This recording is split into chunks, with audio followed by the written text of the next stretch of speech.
Hey Clay, how you doing? This is the actual for real, not for play sound check.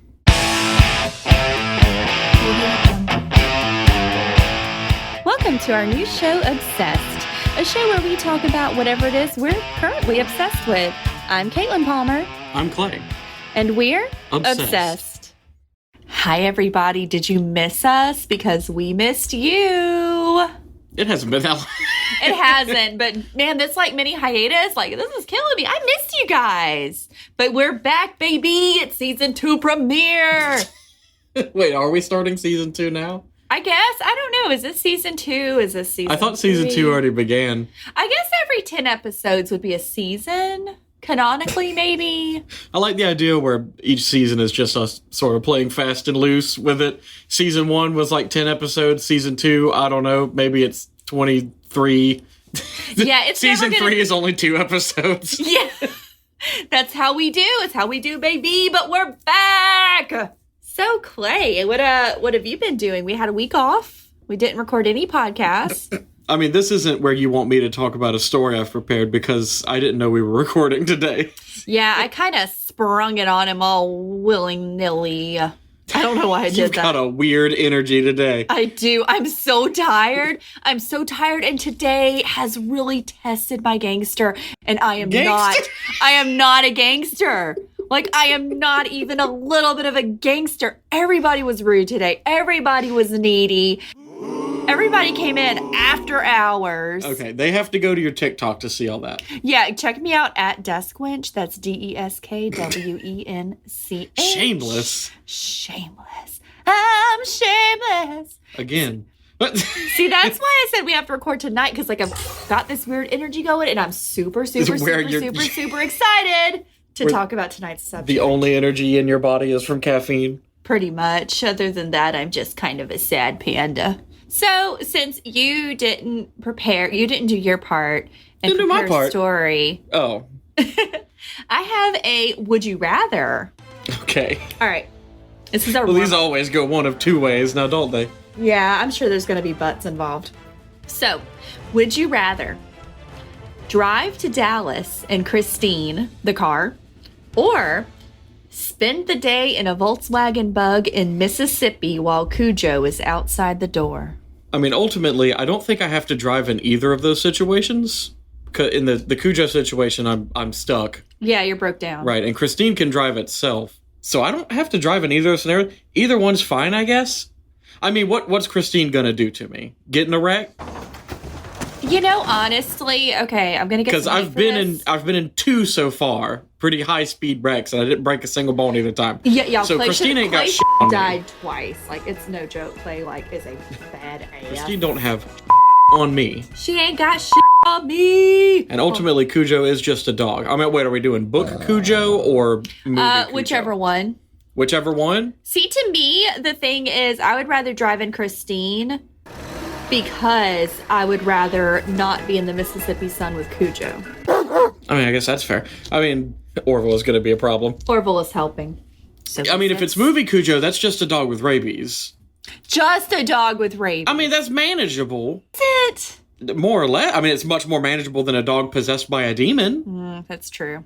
Yeah, rabies is less scary somehow than a demon. I don't know. Either's fine. See, I'd be okay with it's a solid break either way. I'd be okay with riding in Christine because, I would assume Christine has AC unless she doesn't. I don't know. I have to read Christine. Well, I mean, if Christine's pissed off at you, she's not going to have the AC on. That's probably going to turn the heat on. Oh, bitch. Uncool. So everybody, we'll go ahead and tell you today is not Baba Yaga, but Baba Yaga is coming soon. Clay has been heavily requested to do Baba Yaga by everyone we know. And we've had some really cool stories sent in. We'll see what goes on with that. But in the meantime, listeners, I was going to say, we also have some, I mean, we're still kind of working it out. So maybe we'll just kind of tease it, but we in the talks about doing something a little extra with the show. Yes, there might be a little something, and there may or may not be a bonus episode coming out soonish. Yeah, we are going to have a special bonus episode. A boner episode. that we're going to be researching Very quickly. this weekend. Yeah. But I'm going to do Baba Yaga first because of how requested it was. Yes. Oh, for sure. So I would like to start today's episode with a quote. Sharks have everything scientists dream of. They're beautiful. God, how beautiful they are. They're like an impossibly perfect piece of machinery. They're as graceful as any bird. They're as mysterious as any animal on Earth. No one knows for sure how long they live or what impulses, except for hunger, they respond to. There are more than 250 species of shark, and every one is different from every other one. That's a quote by Peter Benchley. You may know him from writing a little book called Jaws. I was going to say, that sounded familiar. Right. Real quick, what's your favorite shark? What do you think it is? I don't know. What's today's subject about? What's the name of the episode? Hold on, let me look at it. Yeah, it's right there, Clay. Duh, it's right in front of you. You had to click on it. Oh, wow. So this episode is actually not even about sharks. Amazing. I know, right? Today's why did you choose that quote? Is Cats Part 2. Yeah. No, it's about ferrets because they're carpet sharks. That's fair. No. So it may not be Shark Week anymore. By the way, my favorite shark is the whale shark. What's your favorite shark? Technically, is a whale shark still a shark? It is. No, a whale shark is a shark. I thought it didn't count. Why wouldn't it count? I don't know. It's a shark. Okay. It's definitely a shark. I actually really like the thresher shark. I like thresher sharks, too. As I am to say one of the weirder sharks, like goblin sharks or... Cookie cutter shark? Yeah, I guess a cookie cutter shark. Is that the one with like the weird rollout teeth? Oh, I know what you're talking about, but I don't remember what those are called. Those are creepy. Right. So it may not be Shark Week anymore, but I believe in a little thing called undying love. Shark Week is in our hearts always, and we carry it with us wherever we go. So what if it's a few weeks later, whatever? We're going to talk about the real king of the ocean, the apex predator of the deep, a large shark. Carcharicles Megalodon. The Megalodon! So think Jaws, okay? But instead of 4th of July beachgoers, he ate dinosaurs and whales, but not really dinosaurs, as we'll see later. But how cool would that be?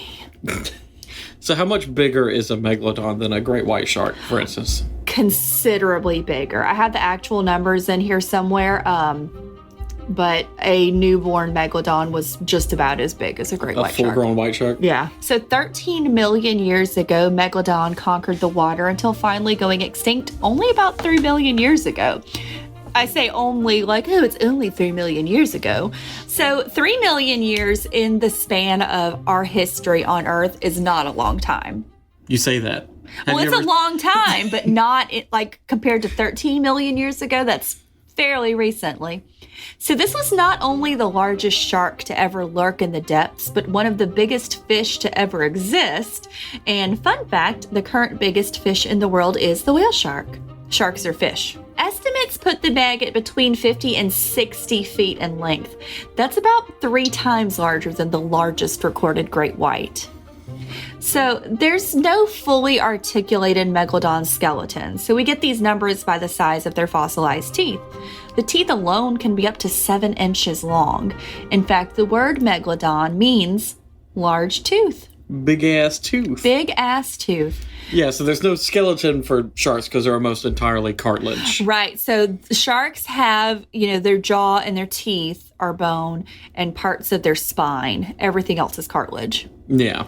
So there's not much to go off of. So most of us believe that Megalodon looked and acted very similar to our modern great whites. Scientists have determined this because of the shape of the jaws and the teeth. But according to nhm.ac.uk, most reconstructions show the Megalodon looking like an enormous great white shark, but that's now believed to be incorrect. It likely had a much shorter nose or rostrum when compared with the great white, with a flatter, almost squashed jaw like a blue shark. It also had extra long pectoral fins to support its weight and size, which makes sense. I mean, that's a lot of animal to support and locomate through the water. Locomate. A lot of reconstructions have Megalodon looking like a bigger version of the great white shark because for so long people thought they were related, explains Dr. Emma. Or is she a doctor? I'm not sure. What does it not say, doctor? I just put Emma. So, Emma, Are Okay. you a doctor? Write in and tell us. We now know that this is not the case. Megalodon is actually from a different lineage of shark, of which Megalodon was the last member. Oh, damn. So no descendants of. No descendants of. The oldest definitive ancestor of Megalodon is a 55 million year old shark known as Otodus obliquus, which grew to be around 10 meters in length. But the evolutionary history of this shark is thought to stretch all the way back to the Critolama appendicula, dating to 105 million years old, making the lineage of Megalodon over 100 million years old. So you see why 3 million really isn't that long of a time? I mean, it is, but you know. Also, my friend Emma, who I'm not sure is a doctor or not, she also said this. As we found more and more fossils, we realized that the ancestor to the great white shark lived alongside Megalodon. Some scientists think they might have even been in competition with each other. No, that makes sense. I think I brought that up once before in passing. The reason why sort of the dinosaurs died out and mammals, for instance, managed to survive is because of how much smaller we were than them. Right. Food became scarce and suddenly being big was a hindrance. Right. Yeah, that's a lot of animal, and we'll find out that he had to eat a lot. Yeah, the bigger you are, the more you got to eat. So It's me. I'm big. I need a lot of food. I just ate like a 20-piece chicken McNugget. it was a #overruns. 10-piece. Oh, okay. Well, then I could go get 10 more pieces. And then you'd have a 20-piece. You going to silence that? Sorry. Whoops. Okay, nobody has texted me all freaking day. Okay, a shark skeleton, it's mostly cartilage. Only the jaw, teeth, and spine are really bone. So the teeth give us an insight to what the Megalodon would have eaten to stay alive. Obviously, an animal that large needed to eat a lot. Approximately 2,500 pounds a day. Damn, that is a lot of food. That is a lot. Emma Bernard, oh, here she is. So she's a curator at the National History Museum. Says that its large serrated teeth, Megalodon would have eaten meat, most likely whales and large fish, and probably other sharks. If you're that big, you need to eat a lot of food, so large prey is required. This would have included animals such as small as dolphins and as large as humpback whales. We have other evidence of Megalodon's feeding habits in the form of fossilized whale bones. Some of these have been found with cut marks of Megalodon teeth etched into the surface. Others even include the tips of the teeth broken off into the bone during a feeding frenzy that occurred millions of years ago. Can you imagine just coming across that and being like, oh, this is a ancient whale bone. That's so cool. And it's like, oh, there was a shark that was bigger than this whale that tried to eat or did eat this whale.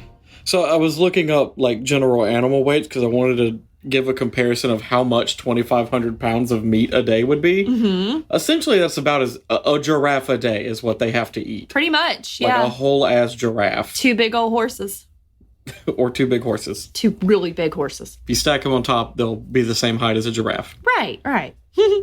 So the females, like most animals, and me, the females were thought to be twice the size of the males, and the pups would have been born approximately 6 feet long. God dang.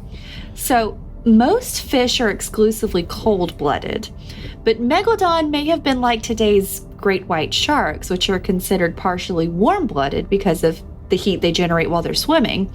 This would have allowed them to hunt in colder waters, and that came from the Encyclopedia Britannica. Not a sponsor, just a huge fan. Just a huge fan Just a huge fan. of old books. Oh, I love old books.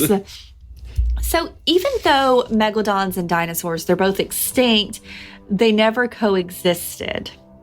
And this is interesting because a lot of your megalodon artwork features like a megalodon eating a T-Rex because it's just a really cool visual of how big and bad this shark was. Yeah, well, I mean, you're talking about hundreds of millions of years, and when you start talking about numbers that big, it gets hard to sort of visualize that. Right. So you just start lumping everything that's older than a certain amount together. Right. I did. And my favorite books are whatever I'm reading currently is my favorite book. But I really love Steve Alton's books, the Meg series. There's a recent movie called Meg. And it's about megalodons. It's based on a theory that they could still be alive in the Marianas Trench. And in that book, it opens with a story about a megalodon and a T-Rex having a mortal combat finish him, and the megalodon wins. Spoiler alert. For the thing that didn't happen. Right. So dinosaurs went extinct about 66 million years ago, but the oldest megalodon fossils are from the Miocene epoch, which was only 23 million years ago. And Clay, did you know that megalodon had something in common with dragons? What's that? They both kick ass. But also... I thought you were going to give me a real piece of information. I do have a real piece of information. Fossilized remains of the megalodon have been found everywhere except Antarctica. There's a ghost in here. Just knocked the umbrella off the window. Yep.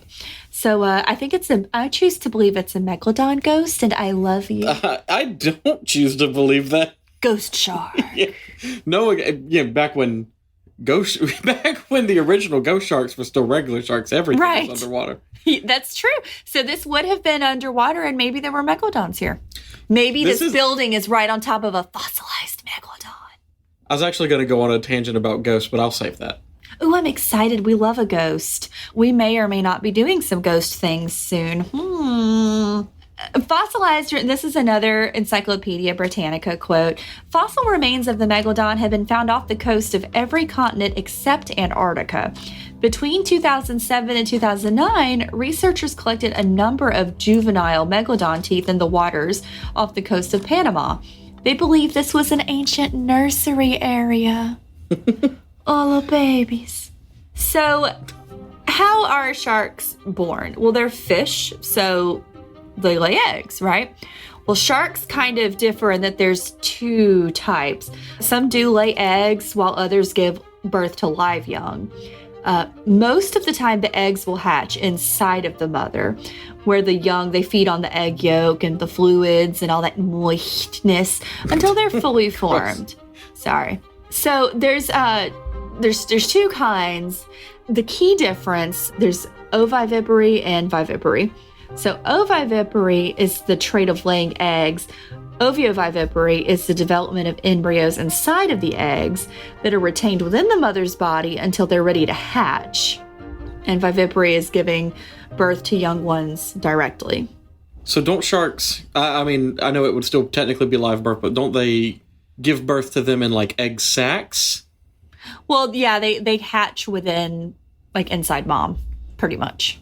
Yeah, but I'm saying like after they squeeze them out and they're in the ocean, but in an egg sac. Well, that would make this next part pretty hard. Let me tell you about little megalodon babies, because they're something. So the enormous birth size of this particular megalodon provides strong evidence that this species had same reproductive mode, which is like a great white shark. They hatch inside mom and then they're live birth. Right. So the dark secret of the megalodon is that to achieve the size in the uterus, they would have had to eat a lot more than mom was feeding them. So the baby megalodons, the meglings as we'll now call them, likely grew to such a large size because they would have cannibalized their siblings in the womb. Sharks have 2 uteri, so each of them are capable of holding embryos. So it's likely they had at least 2 pups at a time, one survivor from each uterus. Right, yeah. It's like it's like 2 Thunderdomes inside of a megalodon. Right. So a fun related search, I was looking up how Megalodon would have given birth, and it brought me to a bunch of birthday party favor links. And my next birthday, April 13th, is going to be Megalodon themed. So you're all invited. Everybody listening, you're invited. Not sure where it'll be, but you're invited. And another fun fact, sharks and trees have this in common.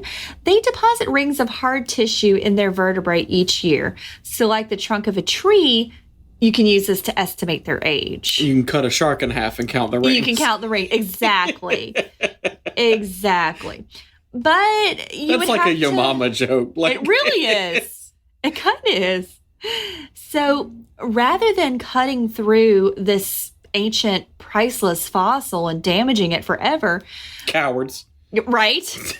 They've used special X-ray scannings to study the internal structures without causing any harm to the specimen, revealing that a particular shark would have died when it was 46 years old. And remember, this is just one shark out of who knows how many existed. So they're believed to have gone extinct about 3.6 million years ago, although the exact time is unknown. Due to cooling water, several species went extinct, including prey animals that would have sustained the Megalodon. As the adult sharks were dependent on tropical waters, a drop in ocean temperatures likely resulted in a significant loss of habitat. It may also have resulted in the Megalodon's prey either going extinct or adapting to the cooler waters and moving where the sharks could not follow. And that's also from nhm.ac.uk. So the case for Megalodon still existing is, as much as I want them to, most sources say there's no way. Yeah, exactly. I mean, they would have had to adapt to living in colder waters, and then even more so if they're going to live somewhere like the Mariana Trench. Yeah. Mariana's Trench, for anyone who doesn't know, that's like 7 miles. 7 feet. It's 7 feet deep. 7 feet deep. It's like the deep end of a pool. No one can go there. No one can go there. Only the bravest lions. And here's a little bit of nerd knowledge. The reason why fish smell fishy, that fishy smell, is it's this stuff they have in their cellular membranes, a sort of chemical compound that allows their cell to retain structure under immense pressure. You see, typically, your little gelatinous, animal cells can't withhold the pressure of extreme water. You literally liquefy if you go too deep in the water. You'd implode. Yeah, like even if you weren't crushed by the weight, if you found some way to sort of not be crushed by it, your cells would still be crushed by it. That's why the blobfish looks so silly when he comes out of the when water. It's under its natural pressure state, what it's used to surviving in, it doesn't look like that, but it sort of just falls apart because it's used to exerting a certain amount of pressure to counteract that. I want some pressure. flan now. But yeah, so a Megalodon would also have to adapt that as well to survive in a much deeper. I think he'd be a cute little jelly shark. Maybe, but everything we found that deep is actually pretty small because it's easier to do if you're that small. That's true. That's true. Recently, there's been mockumentaries like Megalodon, The New Evidence, and Voodoo Shark that are presented as fact. So it's understandable that people could believe that this giant shark still exists. They're really misleading for several reasons. For an example, being presented as a real documentary when they're not. But they also showed clips of real marine biologists, but took what they said out of context. So, another quick tangent, I guess. The Discovery Channel, I believe it was Discovery. It was either them or the History Channel. Somebody that you trust to, get facts from, did, April 1st, April Fool's Days, episodes. And one of those was a mockumentary on dragons. Yes, I remember that. I got cases. So excited. And Right. they did one on mermaids, too. Yeah, they did one on mermaids, vampires, and dragons that I can remember, because I think I remember watching all three of those and being like, they've done it. They finally found proof. And how excited were our nerdy little hearts? I was extremely excited. I was also 10, but yeah. I was like, there it is. It's on the Discovery Channel. It's truth. Right. Well, and that kind of makes me, I don't really like mockumentaries for that reason. Yeah. So there's a famous declassified photo that was taken in 1942 that shows a boat with her crew posing in Cape Cod. There's a giant fin in the background. Kind of looks like a shark fin. The photo was classified for a long time because it's believed that it's proof that the Megalodon still exists. Except it's fake. There is no fin present in the original photo. Several more recent sightings of the Megalodon are actually just mistaken identity, usually either a basking shark or a whale shark, both of which are huge sharks. Right, yeah. But they're completely harmless. So, you don't ever really hear about basking sharks. Yeah, basking sharks are beautiful. And if you're just kind of looking down and you see a shark and it's a big shark, I mean, that's the first place our mind goes to is great white. Thanks, Charles. Megalodon. Or Megalodon. So, but what about all those recent Megalodon teeth that they found? Because they've been finding some teeth that seem to be dating back not so super long ago. According to fossilguy.com, side note, fossilguy.com he's so brilliant. God, he's a buzzkill. I love you, Fossil Guy, but I really just want there to be a Megalodon. If a recent Megalodon tooth was ever found, paleontologists and marine biologists would have a field day publishing new journal articles. These scientific and peer-reviewed articles don't exist, so they're not coming from reputable sources. Science has given my hopes and dreams a resounding no. While it's not likely, it's not impossible. There's still a ton of ocean yet to be explored. We've only actually charted about 20%, leaving 80% to our imaginations. There are other marine creatures that we thought were extinct, such as the coelacanth and the giant squid. It's possible, although admittedly not probable, that there could still be megalodons deep in the unexplored waters, hungry and waiting. I'd be willing to accept there's some sort of descendant of megalodons somewhere in the waters. That's true. But a creature that big simply, I mean, like you said, 2,500 pounds a day. Yeah. That's simply just too much. A lot of its food went extinct too. I mean, it's like I said, it's I wouldn't say, I don't like saying something's impossible, but it's not probable. Yeah, it's not probable. As much as I want it. That's what I want for Christmas, Clay. I want them to find a megalodon. The only sort of other fish that a megalodon could eat to sustain that amount of food intake a day would be great white sharks. And we would definitely see evidence of great white sharks being preyed upon. Well, and humpback whales and orcas and blue whales. Yeah, I guess. But that would mean that there was a large enough population of them that they would have been noticed by now. Somebody posted that maybe some of these giant great whites we're seeing are actually baby megalodons. And while that's probably not the case, it's a fun thought and I like it. Because I like sharks. Yes. That's the whole point of this, is right. I love sharks. So I found some really inspirational shark quotes. Shark quote from notable sharks. Yeah, from celebrity sharks. Yeah, from like Bruce. That's the only named shark I can think of right now. Bruce, Jaws. That wasn't his given Christian name. That was the name we gave him. It. He embraced it. Didn't it actually turn out what Jaws like a female shark? So Jaws is based on a true story. The real shark that Jaws was based on was a bull shark, and bull sharks are a lot more aggressive than great whites. Great whites are huge, great whites are fierce, but a bull shark will f*** you up. Right. It's unnaturally aggressive. Yeah, right? So a shark in a fish tank will grow 8 inches, but in the ocean it will grow 8 feet or more. A shark will never outgrow its environment, and the same is true for you. Many times, we're around small thinking people, so we don't grow. Change your environment and watch your growth. Damn, that quote really just called everybody you know is stupid, and you're stupid too unless you leave and get with some smart people like me. Professor Big Nuts. Find new friends. Everybody sucks. Yeah. Except for me. Professor Big Nuts. Professor Big. Yeah, that was a quote by Professor Big Nuts. It was, and Professor Big Nuts is a shark. So, sharks never stop swimming. That's when they die. You gotta keep moving. Just keep swimming? Just keep swimming, just keep swimming, swimming, swimming, just keep swimming. That's what we do, we swim.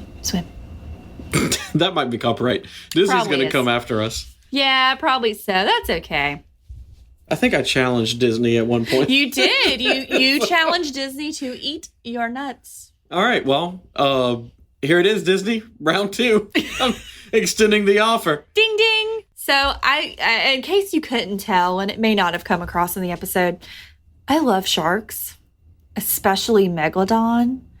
There is just something so cool about a shark that's bigger than a bus. This glorious apex predator. I can see it, but does it do anything cool, though? It just does shark stuff. Right, see? It doesn't do any cool, Everything sharks do is cool. Clay. Clay got me a Megalodon tooth, And it's the pride and joy of my Pretty Rocks collection. Your Pretty Rocks collection, because it's technically a rock now that has been fossilized. It's a fossil. We went to a herp show, and while I didn't get a bearded dragon, I did get a Megalodon tooth. So it was pretty amazing. So, Clay, could you take a Megalodon in a fight? Okay, what do I have at my disposal?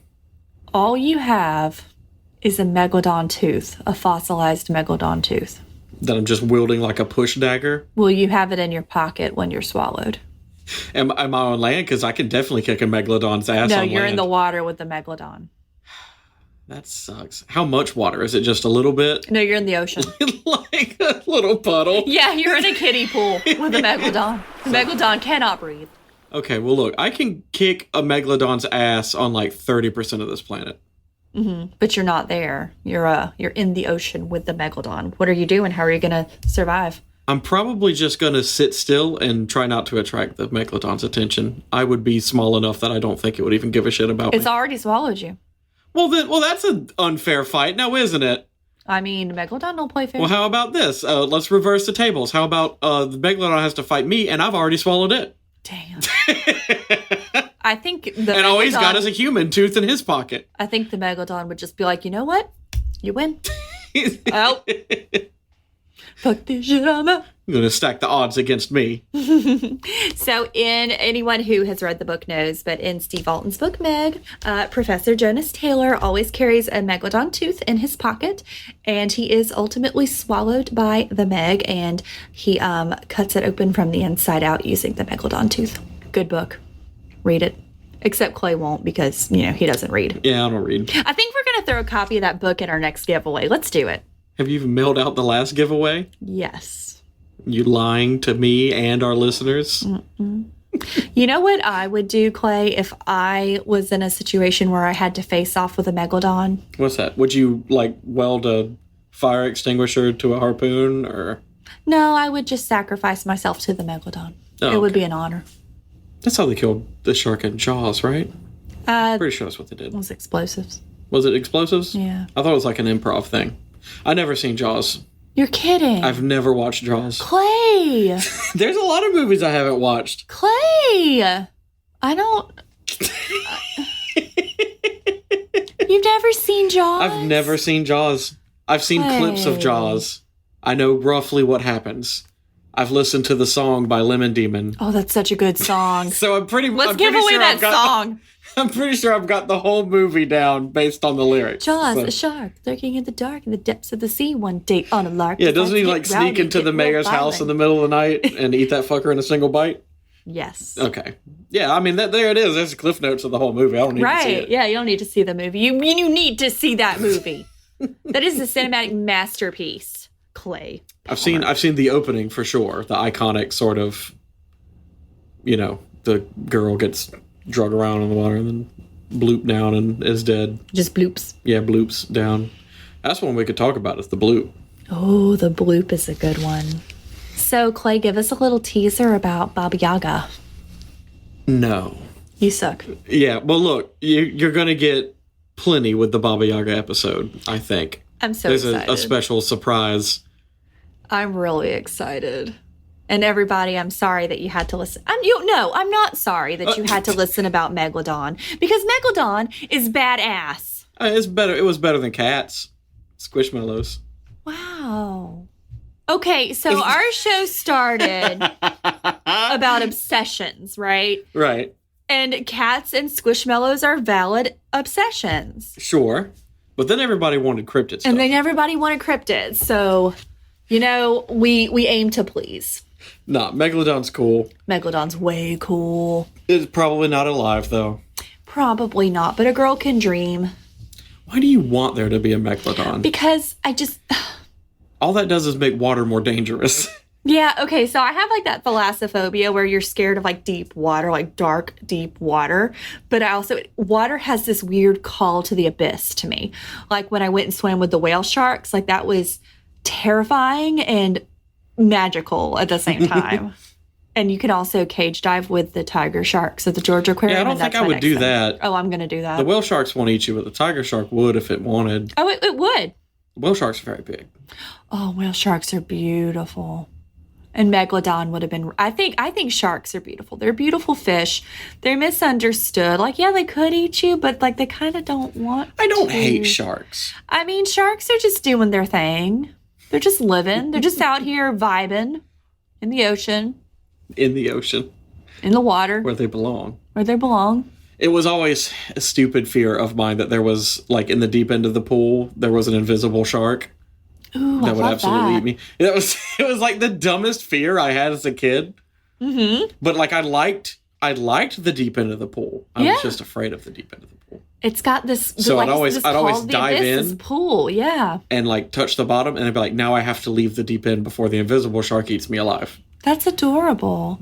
I used to pretend like I was the Loch Ness monster, and one time my mom was like, "What is taking You're you like, so Mom, long?" take a blurry picture of me. Right, Mom. Mom, take a blurry picture of me. But yeah, I would get in trouble because I would play in the tub for too long because I was pretending I was. Oh, you're talking about the tub? I thought you were talking about a pool. No, when I was in the pool, I was always a mermaid.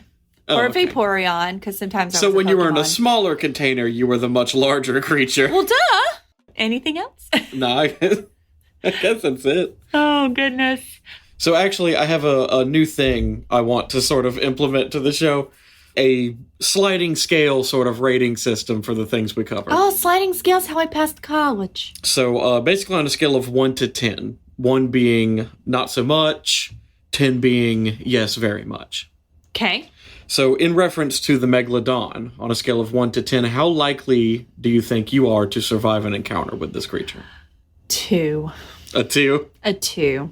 That's only because I believe nothing's totally impossible. I'd give myself probably a 3, and that's pretty much all just coming from not being appetizing to the creature in the first place. Aw. I think he would think you're a snack, babe. Great. Well, I don't want him to think that. I want him to look at me and be like, nah, that's kind of shitty. I'm going to eat something else. Aw. See, I would be like, Megalodon, I would like to sacrifice myself. And he'd be like, no. I'd be like, yes. Okay, 1 to 10. How creepy is the Megalodon? 10. You think it's a 10 creepy? Yeah. Yeah, I gotta go Really? with 10. The idea of that appearing out of the dark water. That situation would certainly be creepy, but that's just because it sort of like snuck up on you. But yeah, underwater, like in the ocean, that's the kind of effect. Like if you've ever seen recordings of sharks, they do just kind of appear next to you. Yeah, and they that is just kind of startling. blend in. Yeah, they just like fade in. I'm thinking about the Megalodon as a whole. I would say it's probably only like a 3 creepy. Okay, so like if it was not in its natural habitat, if I was just like, this is a display of a Megalodon. Well, not even just that. Just a Megalodon in general, I don't really find that creepy because it's just an animal. Mm-hmm. You know? There's no maliciousness behind it. It's going to eat, and, it's going to kill just to eat. Like that's it. There's no torture or anything involved. It's simply going to eat you, or it is not going to eat you. Yeah, it doesn't have anything against you personally. Right, yeah. That makes sense. So I don't find it that creepy. But you also can't reason with it because it's...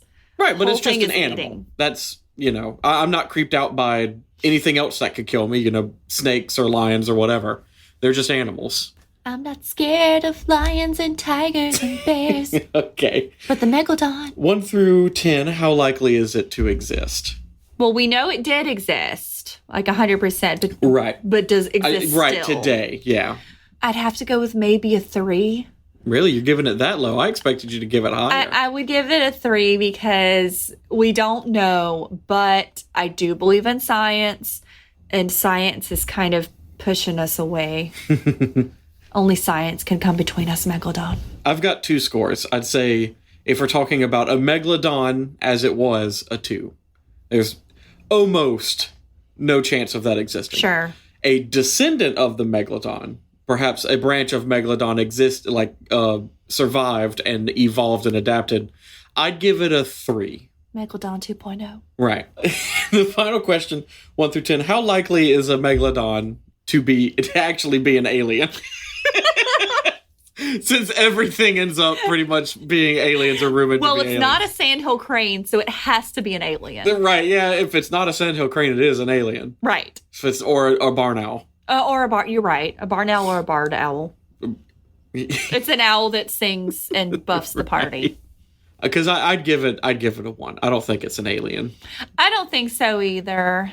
I think it's some of our other almost certainly aliens. But Megalodon, I personally don't believe so. I'd probably give it a 2 just because I'm a child and number 2 You like the idea of space sharks? Oh, space sharks. We just talked about that's copyright. We can't talk about space sharks. Boo. GW will come after us. I'll call Disney on their bullshit. I'll be like, yeah, come get it, but GW don't play. Yeah, I ain't gonna tempt Games Workshop. They will sue me for any reason. They'll be like, he looked at me funny. Sue. What's that? He bought our models with his money? Sue him. He shouldn't be able to do that. Ugh. By the way, Games Workshop, if you're listening, you suck. Whoa, God, hold on now. I said don't poke the bear or the Megalodon. Oh. Or Games Workshop. Ooh. They're extremely litigious. Hate them. All right, everybody. Well, go read the Meg series by Steve Alton. Absorb their meaning. The whole series. The whole series, at least the first one, and then come back and talk to us. You can always reach us on Instagram at Obsessed with the Palmers.